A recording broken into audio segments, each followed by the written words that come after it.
أعوذ بالله من الشيطان الرجيم. بسم الله الرحمن الرحيم. الحمد لله رب العالمين. والصلاة والسلام على أشرف الأنبياء والمرسلين سيدنا محمد وعلى آله وصحبه أجمعين. أما بعد. اللهم افتح علينا حكمتك وانشر علينا من خزائن رحمتك يا أرحم الراحمين. رب اشرح لنا صدورنا ويسر لنا أمورنا واحلل عقدة من لساننا يفقهوا قولنا. اللهم زدنا علما نافعا وارزقنا فهما كاملا. اللهم صل أفضل صلاة على سيدنا وحبيبنا وشفيعنا محمد صلى الله عليه وسلم. Baik, uh, diikutkan kitab, kali ini kita masuk kepada halaman yang ke-21. Semua dah ada kitab ke, ada yang tak ada kitab lagi? Belum sampai. Dah beli ke Sabrina? Dah beli dah. Dah beli dah, tak On the way, sampai lagi. On the way. Oh, macam biasa saya dah cakap, kalau ada apa-apa yang nak cakap boleh terus guna voice, tak perlu guna chat sebab saya takkan tengok chat dan saya tak free untuk tengok chat insya-Allah. Dan hari ini kita akan masuk pada muka surat 21. Yang tak ada kitab tu tak apalah, anggap saya sebagai kitab, kerana kitab pun kitab saya juga begitu. Dalam muka surat 21 pengarang memulakan dengan ucapan yajibu ala, terjemahan dia menjadi wajib atas gitu. Tapi kan terjemahan kat sini kita tulis terjemahan kampung, tentunya untuk orang kampung, untuk orang awam. Jadi kita kata wajib ke atas dengan kurungan kita letakkan setiap. Kerana wajib tu ke atas setiap. Ke atas setiap. Lalu kita katakan dalam syarah, wajib di sini wajib syar'i. Kita ada beza wajib akli dan wajib syar'i dan wajib adi. Dan wajib adi ni barangkali tak disebut oleh orang, tapi tentunya saya sebut. Kerana ulama kita menyebut secara tak langsung. Ada benda yang dipanggil sebagai wajib syar'i iaitu keterkaitan dengan hukum syarak. Ada yang dipanggil sebagai wajib akli iaitu benda yang perlu kita setkan pada akal. Dan ada benda yang kita panggil sebagai wajib adi, wajib adat. Dengan makna adatnya kalau kita makan 5 pinggan, gila tak kenyang. Nak mati kalau makan 5 pinggan. Gitu. Ini wajib adat. Tapi tak boleh je kita akan kata ada orang tak makan tapi hidup. Misal cerita Ashabul Kahfi, ketika dia orang tidur dalam kahfi, dalam gua, dia orang tidur ratusan tahun tapi hidup. Kita kata itu mustahil. Mustahil apa? Mustahil adat. Tapi tak mustahil pada akal kita, kerana yang menjadikan adalah Allah Subhanahu Wa Taala. Ini makna dia. Lepas tu wajib syar'i ini ialah jika tidak diketahui maka akan berdosa. Dengan isyarat bahawa hukum mempelajari ilmu tauhid adalah wajib. Tapi nanti akan datang tentunya. Jangan terus kita panggil, jangan terus kita buat kesimpulan. Tak, kerana wajib tu ada kadar dia. Ada kadar. Sebab tu ilmu tauhid ni menjadi susah ketika mana kita merasakan nak mahir itu mesti kena mahir betul-betul barulah sah iman. Tak, wajib kat sini ada kadar dia. Yang mana setiap orang yang dipanggil sebagai mukallaf akan datang nanti perlu tahu. Begitu. Ada beberapa kaedah yang mungkin bermanfaat jika diketahui tentang bagaimana caranya untuk membezakan di antara wajib syar'i dan juga wajib akli. Saya dah bagi tahu tadi kita ada 2 jenis wajib. Satu wajib syar'i yang keterkaitan dengan hukum syarak. Lagi satu namanya wajib akli, iaitu wajib tu untuk main pada akal. Dan ilmu tauhid ni banyak main kepada wajib akli. Mengaji ilmu tauhid, memahami ilmu tauhid, hukumnya wajib syar'i. Faham tak faham kat sini?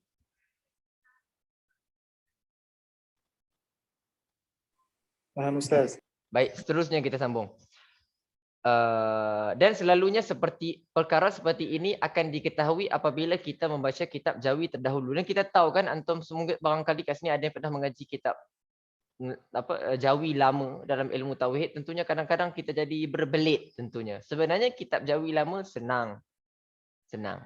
Tapi kerana kita tak ada panduan untuk baca, maka kita jadi susah. Plus pula, ustaz yang mengajar tu menyusahkan kita. Kita akan jadi lagi susah. Kerana sebenarnya kitab Jawi ni boleh baca gitu je. Hakikat. Tapi tak ada panduan. Macam kita Arab lah, tak ada panduan tak jadi kerja juga, sekalipun tahu ilmu nahwu saraf. jika di dalam kitab, itu kitab Jawi, menulis wajib ke atas ataupun wajib atas, ini bermaksud wajib di sisi syariat. Dengan mana kalau tak buat, dosa. Wajib tu lawan dia dosa. Yang kedua, wajib bagi. Dalam kitab tulis wajib bagi ataupun wajib pada, ini bermaksud wajib untuk diterima akal. Dengan mana akal kita ketika sebut perkara statement ni ada, mesti akal kita mesti percaya.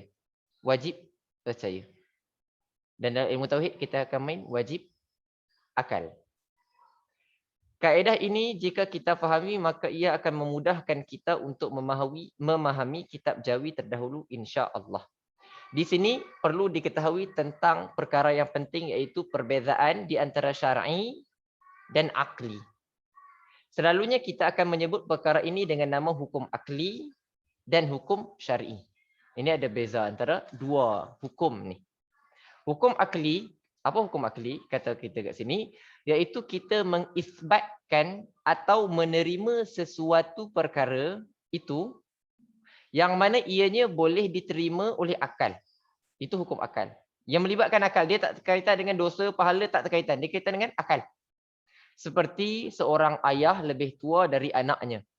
Maka jika terjadi di dalam dunia ini seorang anak lebih tua dari ayahnya, akal kita akan mengatakan bahawa ianya tidak boleh untuk menerima. Akal apa? Akal kata aku tak boleh untuk terima perkara seperti ini. Betul tak betul? Akal antum boleh terima tak kalau anak lagi tua daripada ayah?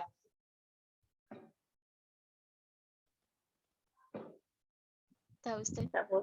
Tak boleh. Kalau boleh, antum tak ada akal. Kerana mesti tak boleh terima akal. Mesti tak boleh terima ke akal kita. Ini makna dia. Sementara makna kedua untuk hukum syar'i pula, iaitu sesuatu perkara yang ditetapkan selepas dari ditetapkan hukumnya. Itu adanya hukum ni setelah mana kita tetapkan dia duduk dalam kategori mana.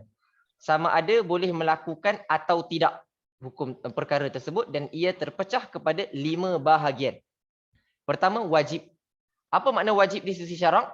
Iaitu sesuatu perkara yang jika dilakukan mendapat pahala dan jika ditinggalkan mendapat dosa dan hukuman. Contohnya seperti solat fardu 5 waktu. Dengan makna solat 5 waktu tu apa? Wajib. Kalau buat dapat pahala. Kalau tak buat dapat neraka. Itu makna dia. Sebenarnya tak tepat untuk kita katakan dapat neraka. Kita sepatutnya katakan layak untuk mendapat neraka. Kerana memasukkan neraka dan tak memasukkan neraka dalam bidang Allah. Sebab tu warid daripada hadis Nabi, apa? Syafaati li ahlil kabairi min ummati. Syafaat aku itu untuk pendosa-pendosa besar daripada kalangan umatku. Dengan makna ada juga orang yang wajib masuk neraka tapi tak dimasukkan ke dalam neraka. Sekalipun dia pelaku dosa besar. Kita tahu pelaku dosa besar, meninggalkan solat itu dosa besar. Bukan dosa kecil, itu dosa besar. Membunuh orang, minum arak, berzina, tuduh orang. Misalnya kita ucapkan pada orang, "Oi anak haram." Anak haram tu perkara besar, tapi anak-anak muda tak perasan. Kerana anak haram tu maknanya apa? Anak haram tu mana kata dia ni anak daripada sumber yang hasil yang halal ke haram? Halal. Haram. Jadi kat sini percakapan begitu bahaya. Gitu. Maka ini sebenarnya kita dah buat dosa besar, tapi kerana kita tak tahu maka kita buat. Ya, manusia itu sifatnya jahil. Oleh itu kita ngaji supaya kita jadi ilmu. Jahil ni bukan orang bodoh ya. Kerana ada beza. Ahli ilmu membezakan jahil dengan bodoh. Bodoh tu kalau ngaji tak faham-faham, ngaji lagi tak faham-faham, ngaji lagi tak faham-faham, itu bodoh. Kalau jahil ni namanya tak tahu. Nanti dia ngaji dia jadi tahu. Jadi kita manusia dia jahil. Itu normal. Jadi jangan salah. Kadang-kadang kalau dipanggil jahil nanti dia marah, dia kata, "Ustaz panggil aku jahil," gitu. Saya pun jahil juga. Gitu. Yang kedua sunat. Ini masuk dalam kategori hukum syar'i. Iaitu sesuatu perkara yang jika dilakukan mendapat pahala. Buat dapat pahala. Dan jika ditinggalkan tidak mendapat dosa. Contohnya seperti solat duha. Solat duha ya apa hukumnya? Ya sunat. Ya buat. Ya. Tentunya ada saranan daripada ulama untuk buat. Tapi kalau tak buat dosa ke? Tak. Terkaitan. Nak pahala lebih? Buat. Gitu. Yang ketiga namanya jaiz. Ataupun dalam bahasa Melayu kita panggil boleh ataupun harus. Tapi ada beza pada bahasa Indonesia. Harus di dalam bahasa Indonesia bermakna mesti. Oleh itu saya suka untuk meletakkan boleh dan juga harus. Kerana saya sentiasa meyakini kitab saya ini dibaca oleh orang-orang Indonesia. Kenapa saya yakin? Kerana pelajar saya ada juga daripada kalangan orang masyarakat awam daripada Indonesia. Oleh kerana itu, ketika mana dia orang baca kitab saya, dia orang selalu komplain dekat saya.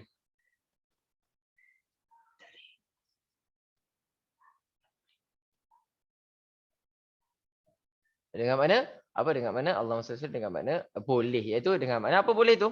Sesuatu perkara yang jika dilakukan atau ditinggalkan, buat ke tak buat ke, tidak mendapat pahala dan tidak mendapat dosa seperti makan nasi.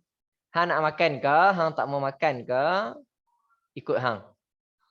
Hang makan tak dapat pahala, hang makan pun hang tak makan tak dapat pahala, hang makan pun tak dapat pahala. Yang hang dapat kenyang. Itu makan durian. Harap apa wajib ke tak? Tak wajib. Apa? Jaiz. Jaiz tu apa? Boleh. Ataupun Jabatan Agama Islam Zimbabwe. Itu je. Yang seterusnya yang keempat adalah makruh. Makruh masuk dalam kategori hukum syar'i juga. Itu sesuatu perkara yang jika ditinggalkan tidak mendapat dosa. Tak buat kalau tinggalkan buat benda tu tidak mendapat dosa. Apa ni? Sesuatu perkara yang jika dilakukan, maaf. Benda ni kalau kita buat tidak mendapat dosa. Tak dosa kalau kita buat.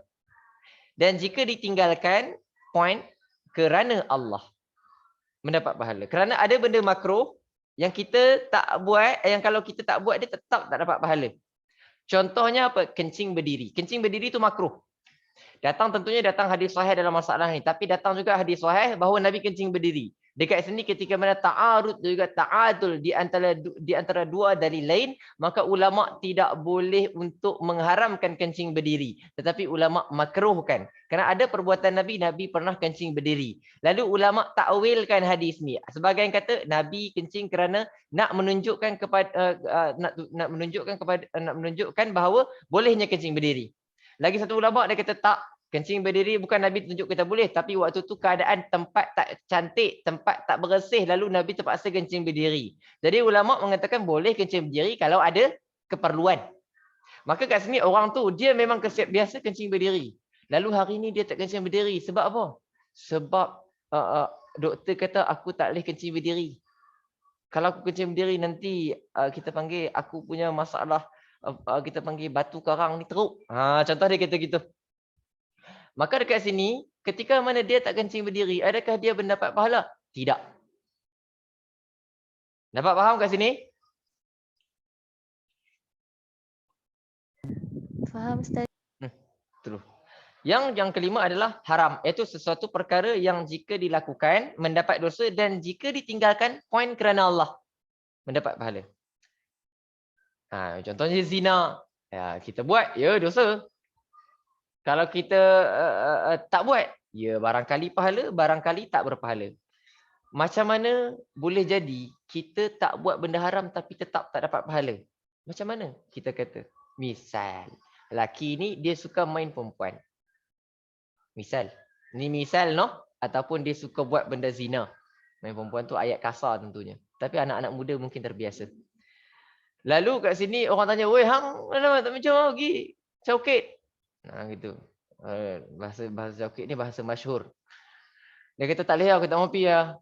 Kenapa? Duit tak ada. Duit tak ada. Kat sini kalau dia tak buat benda macam tu, adakah dia dapat pahala? Tidak. Tetapi kita kalau ditanya, Aminar, moga-moga kita termasuk dalam kategori orang yang menolak zina. Hang kenapa tak nak buat? Mana boleh haram. Mana boleh apa? Haram. Kat ini dapat pahala. Dapat faham kat sini? Faham Ustaz. Jadi dari ini kita akan fahami bahawa maksud dari matan di atas ialah wajib hukum syar'i. Iaitu jika kita tidak melakukan, maka kita akan berdosa. Wallahu a'lam. Dengan mana? Mengetahui ilmu tauhid adalah wajib. Adalah wajib. Yang mana kalau kita tak tahu, maka kita dihukumkan dengan berdosa. Seterusnya persoalan yang datang, wajib tu pada siapa? Lepas tu kata muka buku sebelah, pada halaman sebelah muka surat 24, al-mukallaf. Itu mukallaf. Apa itu mukallaf? Maksud mukallaf ialah seorang manusia atau jin. Jin bukan seorang, jin seekor. Tapi yang saya tak sure, adakah jin ada ekor? Itu yang saya tak sure. Antum bolehlah cuba minta ke Allah, ya Allah tunjukkan aku ke alam jin. Mungkin antum pergi alam jin, antum cuba bagi tahu dia, tengok dia ada ekor tak ada, lepas tu bagi tahu saya. Lepas tu mungkin saya akan masuk dalam kitab. Jadi saya tak berani nak tulis seekor jin kerana saya tak tahu jin ada ekor tak ada. Itu masalahnya. Ada seorang manusia atau jin yang baligh, berakal, sampai seruan dakwah dan sihat panca indera. Kurungan kita, maksud sihat panca indera adalah pendengaran dan penglihatan. Dan tu dibuang, digantikan dengan atau. Itu lebih baik. Pendengaran atau penglihatan. Itu lebih tepat. Kesimpulan, pada bab yang sebelum ini, kita telah mengetahui bahawa wajib untuk mengetahui, dan di sini ialah penyambungnya yang membawa erti wajib hukum syar'i ke atas setiap mukallaf. Secara terperinci tentang mukallaf. Yang pertama, syarat yang telah kita sebutkan, manusia atau jin. Maka selain dari dua ini, maka tidak dipanggil mukallaf. Dalilnya, وَمَا خَلَقَتُ الْجِنَّ وَالْإِنْسَ إِلَّا لِيَعْبُدُونَ. Tidaklah aku ciptakan jin dan manusia melainkan supaya beribadah kepadaku. Kerana kalau bila masuk dalam kategori ibadah, ya benarnya golongan yang wajib beribadah. Siapa? Ya tentunya yang mukallaf. Begitu. Adapun kalaulah kambing dia pergi sembahyang, dia bukan mukallaf, tak wajib. Kambing tak sembahyang, tak wajib. Lembu tak sembahyang, tak wajib. Yang wajib tu kita dan juga jin. Yang kedua, baligh. Baligh ialah mereka yang mencukupi umur 15 tahun atau telah mimpi. Mimpi itulah, mimpi keluar. Atau telah keluar darah haid bagi perempuan sahaja. Haid bagi perempuan, lelaki tak ada haid, no? Dia kata, hang kenapa tak sembahyang? Aku datang bulan. Dia kata, astagfirullahalazim. Jangan duk kata gitu ya. Kita orang lelaki tak ada. Maka selain dari sifat ini, maka bukanlah dari kalangan orang yang baligh. Dengan makna, kita biasa mengaji pada sekolah-sekolah kita dulu, bahawa tumbuh biji halkum, naik payudara, berubah suara, ataupun tumbuh bulu kemaluan adalah di antara tanda baligh. Kita katakan, ya, itu ialah tanda baligh, tetapi bukan berdasarkan mazhab Imam Asy-Syafi'i. Itu ialah berdasarkan mazhab Imam Maliki. Adapun mazhab kita, tumbuh bulu ke, berubah suara ke, tak menjadi tanda baligh. Tanda baligh kita yang pertama sama ada perempuan keluar haid seawal 9 tahun. Ini pelajari ilmu fiqh. Ataupun tak keluar haid, laki dan perempuan tu, dia orang ada mengalami mimpi lalu keluar mani. Ataupun tak mai keluar mani juga, tak keluar darah haid juga, sampailah umur mereka 15 tahun, mereka dah dihitung sebagai baligh. Bila dah tahu dah sampai umur baligh, wajib kenai Tuhan. Tapi alhamdulillah dekat Malaysia kita mengajarkan sebelum tu lagi. Dekat sekolah rendah kita dah mengaji. Cuma kita ni lupa. Kalau tanya dekat sini semua dah pernah mengaji. Kafa lah, Pafa lah, sekolah petang lah, semua dah ngaji dah. Cuma kita lupa. Ataupun waktu tu kita sebagai budak-budak ni tak ambil alert pun. Wajib akal, tak wajib akal ni kita buat. Ngaji je lah, tak faham. Tapi kita dah ngaji dah semua tu. Melainkan saya tak pernah mengaji. Kerana dulu waktu agama je mesti saya lari. So agama je lari. Mak ayah hantar pergi kafah banyak tiap bulan, lari. Tapi tak tahu sekarang ni ngajar juga agama. Lari punya lari, kalau Allah nak pilih, Allah pilih juga. Kerana bukan kita. Itu kerja Allah. Gitu. Syarat yang ketiga yang telah kita bahaskan, berakal. Maka orang gila atau cacat akal. Cacat akal tu istilah macam ada budak autism, atau autism, cacat akal. Dia bukan Zuhir, kalau ada orang cacat tak cacat akal, cacat tangan je, tapi akal ada. Itu masuk. Gitu. Tapi kalau cacat akal autism, ataupun sawan, ataupun apa-apalah sindrom, termasuk antum barangkali bidang antum lebih tahu. Tidak termasuk dari kalangan mukallaf sekalipun dia sampai umur 15 tahun, sekalipun dia pun manusia ataupun jin. Itu syarat yang ketiga. Syarat yang keempat, sampai seruan dakwah, iaitu sampai kepadanya maklumat mengenai agama Islam dengan maklumat yang benar. Kalau sampai dengan cara maklumat tak benar, Islam ni agama pembunuh, Islam ni agama teroris, Islam ni agama Daesh, gitu. Jika maklumat yang sampai kepadanya ialah maklumat yang salah, seperti seseorang itu mendapat berita bahawa agama Islam melakukan perbuatan memukul badan seperti Syiah, maka orang itu belum dikira mukallaf sekalipun dia duduk kat negara orang Islam. Misalnya macam ni, kita dekat sini. Pergi tanya Cina, "Weh, hang siapa tak suka Islam? Gila, Islam tu hang tengok dekat Palestin, dia bunuh sana sini orang. Hang tengok dekat sini, hang tengok kat Syria, bunuh geng sendiri." Dia macam-macam cerita yang dapat. Kami takut masuk Islam. Islam ni pelik, agama membunuh, dia kata. Agama yang memberontak. Maka dekat sini Cina tu bukan mukallaf. Apa yang perlu kita terangkanlah, kalau dia mau kita terangkan pada dia, dah sebenarnya macam ni. Tapi dia tahu. Kalau kita tak terangkan, kita ni mati kutu. Kita nak kata Cina tu nanti masuk neraka ke masuk syurga. Kerana apa? Kerana orang yang mana tak sampai pada dia maklumat yang benar, maka dia tak mukallaf. Dia tak mukallaf. Bila dia tak mukallaf, maka urusan dia tu kepada Allah. Dengan mana wa ma kunna mu'adzibina hatta nab'atha rasulah. Kami tak mengazab, tak menjadi golongan yang mengazab sehinggalah kami utus rasul. Kalau kita pun tak berjumpa Cina tu. Gitu. Adakah wajib? Tak wajib juga. Tak wajib juga untuk kita pergi jumpa. Sebab tu kita tak boleh nak tentukan Cina ataupun India ni masuk neraka ataupun syurga. Tapi yang tahu tu Allah. Bukan kita kata dia orang ni akan masuk syurga. Tak, kita tak kata. Kita kata yang tahu Allah. Barangkali di antara mereka tahu dah maklumat Islam yang betul, tapi oleh kerana dia orang tak nak masuk Islam sebab tak nak harta dia orang hilang. Ataupun tak suka dengan orang Melayu sebab tu tak masuk Islam. Ataupun apa-apa sebab yang lain. Maka itu urusan Allah. Allah Ta'ala tahu. Kita kata lepaskan urusan dia orang pada Allah. Gitu. Tapi barangkali ada di antara dia orang yang dapat maklumat tentang Islam, dapat maklumat secara salah.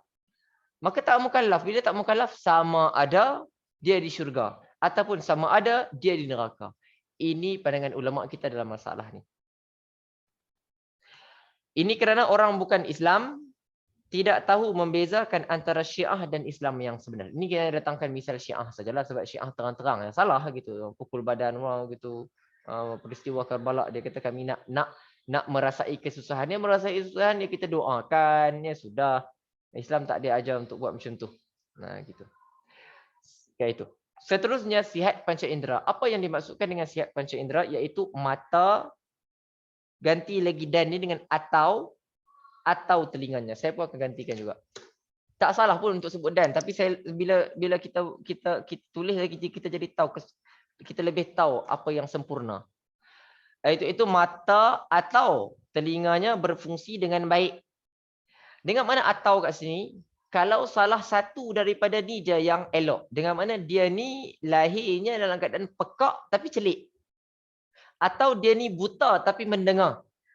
Berserta dengan adanya syarat-syarat yang sebelum ni. Apa? Kalangan manusia atau jin. Baligh. Sampai seruan dakwah.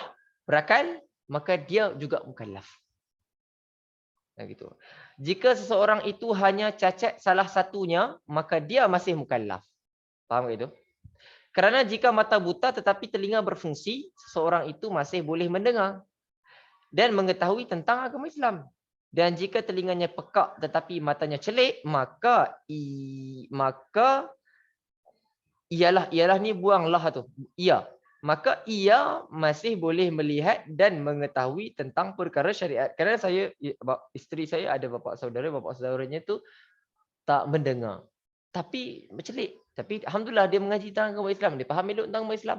Boleh menulis, tahu cerita Korea, pandai buat TikTok, pandai dia.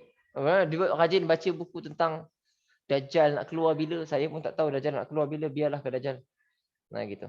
Faham tak kat sini semua? Faham, Ustaz. Ainuddin first time ikut? Ustaz. Kenapa tiba-tiba ikut? Awak kan dah mahir tauhid. Oi, mana ada Ustaz. Saya Eh, sebab tak boleh selalu ikut Ustaz. Kadang-kadang takut tak sempat. sibuk dengan urusan Urusan dunia, astagfirullah. Tak, urusan dunia kalau bawa kepada akhirat tetap dianggap sebagai akhirat. Kerana kalau kita ada duit, duit tu dunia. Duit tu dunia. Tapi kalau kita gunakan duit tu untuk benda akhirat, dia tetap duit tu dianggap sebagai urusan akhirat. Jadi jangan pernah memandang urusan dunia, dunia mati. Tak. Ada kaitan akhirat. Kalau untuk awak belajar ilmu betul-betul, sibuk dengan memahami ilmu, apa sekalipun ilmu luar, ilmu yang bukan Islamik. Dan benda tu akan diterangkan kepada orang Islam supaya orang Islam tu jadi celik. Maka itu termasuk dalam urusan akhirat. Begitu juga hatta bahasa Inggeris. Hatta bahasa Inggeris, ulama kita berpandangan bahawa bahasa Inggeris, mengaji bahasa Inggeris adalah fardu kifayah. Dulu tak, sekarang je. Kerana zaman sekarang ni, orang lebih banyak menggunakan bahasa Inggeris berbanding bahasa Arab. Betul? Berapa ramai dalam ni semua tahu bahasa Arab ke? Ke saya seorang yang pandai bahasa Arab dalam ni? Saya seorang nampak gayanya kan? Begitu. Tapi bahasa Inggeris dalam ni, antum semua barangkali kalau orang putih cakap sikit-sikit, antum boleh teka. Dan Islam lebih mudah dengan bahasa Inggeris sekarang. Bukan suruh tukar Al-Quran bahasa Inggeris. Jadi kalau kita buat kelas mengajar ke orang bahasa Inggeris, itu dianggap sebagai urusan agama. Kerana agama ada kaitan juga dengan bahasa Inggeris. Kita nak pergi ke nak berdakwah, misalnya pergi ke Papua New Guinea ataupun pergi ke Filipina. Kita pakai bahasa apa? Bahasa Inggeris. So bahasa Inggeris ni agak penting. Itu jangan pernah memandang dunia sebagai dunia. Kerana Islam tu dia tak jumud, tak sempit. Islam luas. Ingat ni Ainuddin? Baik Ustaz. Santai je. Itu nanti bab Ainuddin bahaskan bab Tuhan ni ada ciptaan ke tak ada ciptaan, aku tak tahu. Ilmu Ainuddin ni pelik-pelik kadang-kadang. Baik. Semua sifat-sifat yang disebutkan di atas mesti ada pada mukallaf. Barulah orang tu panggil mukallaf. Dan jika kurang salah satu dari sikap ini, maka ia bukan mukallaf dan tidak dipertanggungjawabkan untuk menjalani syariat Islam. Melainkan jin. Maka ia balik dari awal wujudnya. Jin jangan ditanya, jin keluar haid umur berapa? Apa darah jin? Jangan ditanya. Jin awal lahir. Lahir pun tak tahu pakai telur ke, pakai perut mak dia ke, tak tahu saya. Tapi awal lahir dia ke muka bumi, dia mukallaf terus. Itu apa? Jin. Manusia ada proses kita. Gitu. Kerana jin pun beranak juga. Jin pun beranak juga. Dan jin pun mati. Tak ada jin yang tak mati. Jin mati. Wallahu alam. Kata kita kat sini lah. Seterusnya ma'rifah. Kita ada lagi 7 minit berbaki masa kita. Dan kita akan cuba baca apa yang kadar kita mampu. Kalau tak mampu tak apa. Kita sambung minggu depan. Kalau antum nak suruh saya sambung. Gitu. Kerana saya ni free kat sini. Ma'rifah. Muka halaman selanjutnya kita akan bahaskan tentang ma'rifah. Apa ma'rifah? Pengetahuan. Terjemahan kita kat sini mengetahui. Syarah kita, mengetahui itu lawannya jahil. Bila orang tu tahu, dia tak jahil. Maka kalau dia jahil, dia tak tahu. Bila dikatakan jahil, bukanlah bermaksud bodoh. Akan tetapi maksudnya tidak mengetahui sesuatu perkara. Mengetahui di sini ialah dengan yakin, iaitu tanpa syak, prasangka atau keraguan. Syak dekat level kita panggil nombor 3. Keraguan nombor 4. Prasangka nombor 2. Yakin nombor 1. Ini level-level. Kalau kita tahu dengan yakin, itu namanya tahu. Kalau kita tahu tapi macam berat pada yakin, tak berat, yang pada tak yakin tu kurang sikit, 75% dengan 25%, maka itu dipanggil prasangka. Kalau kita tahu 50-50, yakin 50, tak yakin 50, itu dipanggil sebagai syak. Kalau kita tak yakin 75%, yakin 25%, itu dipanggil sebagai ragu-ragu. Ini. Antara penyebab seseorang itu untuk mengetahui, itu memahami, mengetahui sesuatu perkara ialah sihat panca indera. Panca indera kat sini berbeza dengan panca indera yang sebelumnya. Iaitu sihat mata, telinga, tangan, lidah dan hidung. Kerana dengan mata kita akan mengetahui. Tengok, kita tahu, oh ini besar, ini kecil. Dengan mendengar kita akan mengetahui, oh ini binatang, oh ini manusia, oh dia cakap bahasa Inggeris, kita tahu.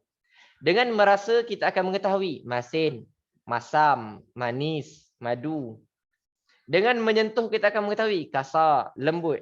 Dan dengan menghidu kita akan mengetahui busuk, wangi, biasa, bunga. Kita akan mengetahui dengan cara menghidu. Jadi ini adalah asbab untuk kita tahu. Lain pada tu, yang kedua kabar atau cerita yang benar, iaitu wahyu. Ada perkara yang kita tidak akan mengetahui dengan panca indera.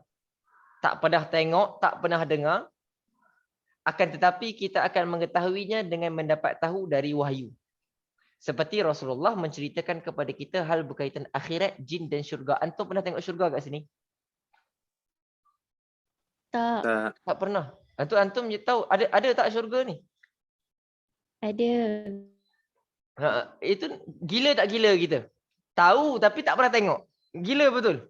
Kita kat sini apa? Kita kata gila. Kerana kita dapat tahu ni bukan cara panca indera. Kita dapat tahu melalui perkhabaran yang dibagi tahu oleh Nabi SAW. Gitu. Ini makna jalan untuk mengetahui. Jin, antum tahu sampai hari kita takut hantu. Pergi tengok cerita Sultan Harun Sendana Malam. Takutlah punya hantu. Antum tanya diri antum pernah tengok ke hantu? Tak pernah tengok. Gitu. Begitu. Kadang nampak kelibat. Kelibat tu macam-macam lah kata. Nampak baju putih tu macam-macam. Macam benda lain pun ada. Tapi antum tahu jin macam mana? Kerana datang dalam Al-Quran. Qul uhiya ilayya annahu istama'a nafarum minal jinni faqalu inna sami'na Qur'anan ajaba yahdi ila rusydi fa amanna bih. Itu surah jin namanya, surah jin. Warid daripada cerita-cerita kawan-kawan dulu dia kata kalau nak tok guru depa bagi tahulah. Kalau nak tengok jin baca surah jin 40 kali. Tapi saya pun tak ingin nak buat. Tengok jin apa? Tengok perempuan banyak lagi, cantik lagi. Depa kata dok kita pergi tengok perempuan kat tempat jin cantik dia anak budak cantik. Hang pasti ke kau pergi tengok lagi hang cepat-cepat nak balik pula. Tak pasti gitu. Kerana jin ni boleh berubah cantik, boleh berubah jadi hodoh gitu. Ini kemahiran jin. Kita orang Melayu pun ada juga kemahiran. Make up tebal-tebal, cantik balik. Gitu. Ini kemahiran, tapi bukanlah mesti. Baik, seterusnya. Jalan untuk kita tahu lagi adalah dengan akal. Ini geng Ainuddin. Itu dengan berfikir. Akal ialah anugerah yang paling penting kerana dengan berfikir seseorang itu dapat membezakan antara benar atau salah, logik atau tak logik. Misalnya Ainuddin, kita guys ni ahli-ahli lama tentunya dah kenal Ainuddin. Ainuddin buat apa? Ainuddin dia fikir Tuhan ni ada ke tak ada. Ainuddin fikir lagi penciptaan ni datang daripada benda evolusi. Lagi satu benda Ainuddin, evolusi dengan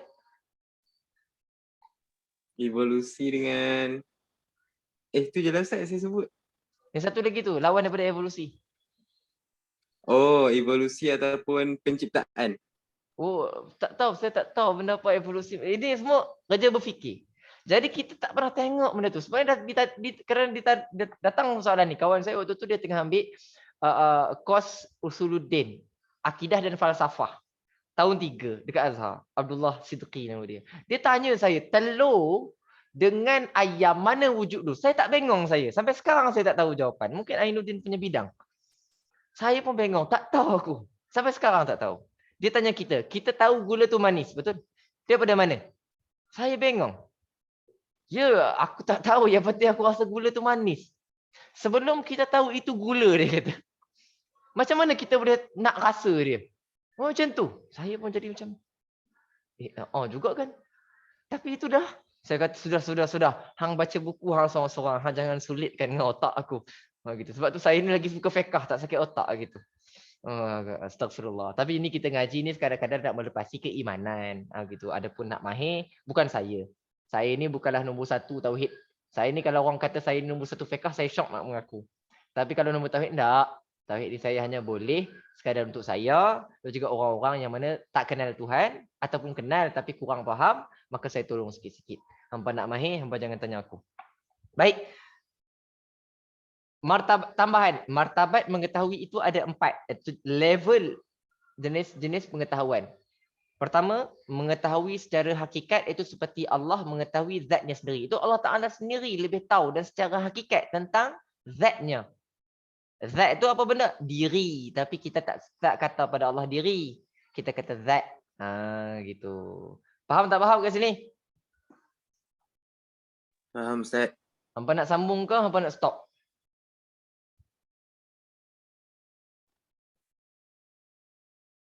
Sambung sikit lagi Ustaz. Saya akan stopkan sekarang, saya akan bagi link baru dan antum boleh masuk. Okey? Baik Ustaz. Baik.